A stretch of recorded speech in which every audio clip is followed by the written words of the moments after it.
来看头事有畅水教练带游客到沉船的海底去畅水哦，伫水下14米的所在嘛，看到一只大型的保育类的海鸥。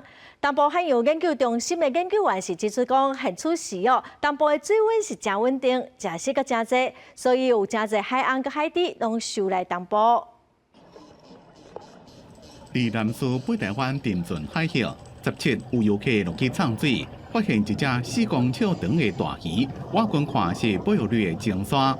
畅水游客离远远伫咧看，点过大家该叫大公鲨的鲸鲨唔惊人，得到畅水客水器摸出来泡伫咧耍，而且对因受10几分钟才离开。畅水教练讲，伫南苏畅水拄到鲸鲨的机会无大。我们它本来是要游走的，看到气泡，它又再游回来啊，它又再靠近我们这边。然后因为它可能本身比较喜欢玩气泡吧，所以它本身它又靠过来。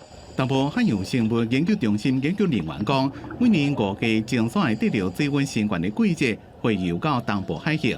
而且这摆东部海峡浮游生物多，鲸鲨是陆食性的动物，会得到这款浮游生物游到东部。它出现的地方的话，应该是这个浮游动物它出现的一个地方，所以就是说它可能是是设施的这样的一个行为，所以可能最近就会常出现，就是说看到鲸鲨这样。因为鲸鲨受了无紧，体型阁大只，互人叫做海中的温肉巨人。之前定定互人抓，互国际列做濒危物种。咱国自2008年开始全面禁止捕猎。农业部伫咧2020年也公告鲸鲨是珍贵海洋保育类野生动物。公司新闻采访报道。